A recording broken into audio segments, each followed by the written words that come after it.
அனைவருக்கும் வணக்கம். நம்ம சென்ற காணொளிகள்ல 7ஆம் வகுப்பு திருக்குறள் பாடப்பகுதி பார்த்துட்டு இருக்கிறோம். அதே வரிசையில இன்னைக்கு திருக்குறள் பாடப்பகுதியில நாடு அப்படிங்கிற அதிகாரம் பார்க்க போறோம். சரிங்களா? நாடு அப்படின்னா எப்படி இருப்பது ஒரு நாடு அப்படின்னு நம்ம திருவள்ளுவர் நம்மளுக்கு சொல்றாரு. நாடுன்னா இப்படிதாக இருக்கணும், இப்படி இருக்க கூடாது அப்படின்னு நம்மளுக்கு சொல்றாரு. பாருங்க, உரு பசியும் ஓவா பிணியும் செரு பகையும், என்ன சொல்றாங்க? செரு பகையும் சேராது இயல்வது நாடு அப்படின்னு சொல்றாரு. அதாவது உரு பசி அப்படின்னா மிக்க பசி, ரொம்ப ரொம்ப பசி. அந்த அந்த நாட்டுல இருக்கிற மக்கள் எல்லாமே என்ன பண்றாங்க? வறுமையில ரொம்ப கஷ்டப்படுறாங்க. அதுதான் உரு பசியும். சரிங்களா? ஓவா பிணியும், பிணினா நோய், எங்க எடுத்தாலும் நோய். அவங்களுக்கு எப்படிப்பட்டது? எங்க எடுத்தாலும் நோயா இருக்கிறாங்க. அப்படியே மக்கள் ரொம்ப ரொம்ப கஷ்டப்படுறாங்க. தீராத நோய் வருது. அதுவும் செரு பகையும், அதாவது அழிவு செய்யக்கூடிய பகை. நம்மளுக்கு வேற நாட்டுல இருந்து எப்ப வேணாலும் தாக்குதல் வரும். சரிங்களா? எப்ப வேணாலும் தாக்குதல் வரும். நம்ம என்ன ஆகிருப்போம்? அழிஞ்சு போயிருவோம்.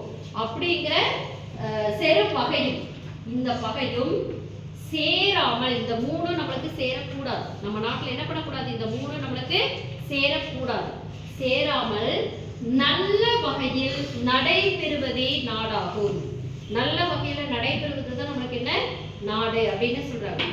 பாத்தீங்களா? இப்போ ஒரு ஸ்ரீலங்கால தான் நினைக்கிறேன், எவ்வளோ விலைவாசி ரொம்ப அதிகமாச்சு அவங்களுக்கு.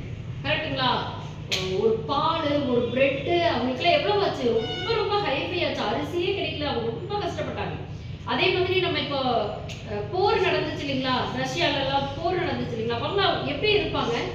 கஷ்டம். அவங்க கிட்ட எதுவுமே இருக்காது, பொருளாதாரம் கொடுக்குற ஒண்ணு இருக்கவே இருக்காது. அது போக ஒண்ணு, அந்த அடிபட்டு அவங்களாம் குழந்தைங்க வந்து அம்மா அப்பா இல்லாம, அம்மா அப்பா இருப்பாங்க, குழந்தைங்க இறந்துருப்பாங்க. அந்த கையில எல்லாம் கை கால் இதெல்லாம் இல்லாம எவ்வளவு கஷ்டம் இல்லைங்களா? இதெல்லாம் இல்லாம எந்த ஒரு நாடு அமைதியா இருக்குதோ அதுதான் என்ன நாடு? நல்ல நாடு அப்படின்னு சொல்றாரு. அப்ப நாட்டுல இருக்கக்கூடிய மக்களை ஆட்சி செய்யற மன்னன், இந்த மன்னன் முறை தவறாம ஆட்சி நடத்துறான் அப்படின்னா அந்த நாடு எப்படிப்பட்டதா இருக்கு? நல்ல நாடாக இருக்கும் அப்படின்னு சொல்றாங்க. சரிங்களா? அடுத்த திருக்குறள் பாத்தீங்கன்னா பாருங்க, நாடென்ப நாடா வளர்த்தன, நாடல்ல நாட வளம் தரும் நாடு அப்படின்னு சொல்றாங்க. அதாவது நாடென்ப நாடா வளர்த்தன, பெரிய அளவில் முயற்சி இல்லாமல் வளம் தரும் நாடே சிறந்த நாடாகும்.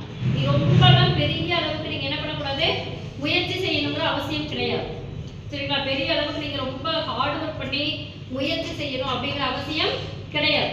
அப்படிப்பட்ட நாடு தான் உங்களுக்கு என்ன நாடு அப்படின்னு சொல்றாங்கன்னா நல்ல நாடாகும் அப்படின்னு திருவள்ளுவர் சொல்றார். முயற்சி செய்து சேரும் வளத்தை உடைய நாடு சிறந்த நாடு ஆகாது. அப்படி இல்லாம ரொம்ப ஹார்ட் ஒர்க் பண்ணணும். ஒரு மலையை போய் வெட்டி அதை கிணறா மாத்தி அங்க இருக்கிற நிலப்பரப்புகளை எல்லாம் நீ என்ன பண்ணணும்? சீர்திருத்தி அதுக்கப்புறமா தான் நீ அந்த நாட்டுல உன்னால வாழ முடியும் அப்படின்னு சொன்னா அது சிறந்த நாடு கிடையாது. ஏன் அப்படி சொல்றாரு? அப்போ ஒரு நாட்டுல வந்து திருவள்ளுவர் வந்து என்ன சொல்லுவாரு? நீ இப்படிலாம் கஷ்டப்படாதப்பா, அதெல்லாம் நாடு இல்லை அப்படி சொல்லுவாருன்னு நீங்க நினைக்கிறீங்களா? இல்ல. திருவள்ளுவர் ஏன் அப்படி சொல்றாருன்னா, நீ வாழ்ற பகுதியில உன்னால சர்வை பண்றதுக்கு தகுந்த மாதிரியான அங்க விஷயங்கள் இருக்கும், நீ அதை தேடி கண்டுபிடின்னு சொல்றாரு. சரிங்களா? நீ அதை என்ன பண்ணு? தேடி கண்டுபிடி. அதை விட்டுட்டு நான் இதெல்லாம் செய்யல, ரொம்ப பெரிய ஒரு மலைக்கு போய் நான் அதை தான் சரி பண்ணுவேன் அப்படின்றத நீ என்ன பண்ண வேணாத, சேராத, அப்படியெல்லாம் செய்யாத அப்படின்னு சொல்றாரு. அப்ப என்ன பண்ணணும்? பெரிய அளவுல முயற்சி இருக்கக்கூடாது. உன் பகுதிக்கு போற, இந்த பகுதியில என்ன நிலம் இருக்குது? செம்மண் நிலம் இருக்குது. அப்ப இந்த செம்மண் நிலத்துல நான் என்ன பண்ணிடலாம்? பயிர்களை விளைவிக்கலாம் அப்படின்னு சொன்னா அது நல்ல நாடு. சரிங்களா? இந்த செம்மண் நிலத்துல என்னென்னலாம் பயிர் விதைக்கலாம், இது செஞ்சா நம்ம விவசாயம் எடுத்து மற்றவங்களுக்கு விற்கலாம், நம்மளுக்கு ஒரு வாழ்க்கை தரம் மேம்படும் அப்படின்னா அது சிறந்த நாடு அப்படின்னு சொல்றாரு.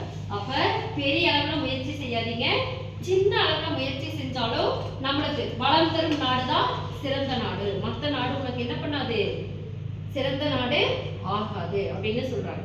சரிங்களா? நெக்ஸ்ட் அடுத்த காணொளியில உங்களுக்கு இன்னும் ஒரு திருக்குறள் பகுதி பார்க்க இருக்கலாம். நன்றி.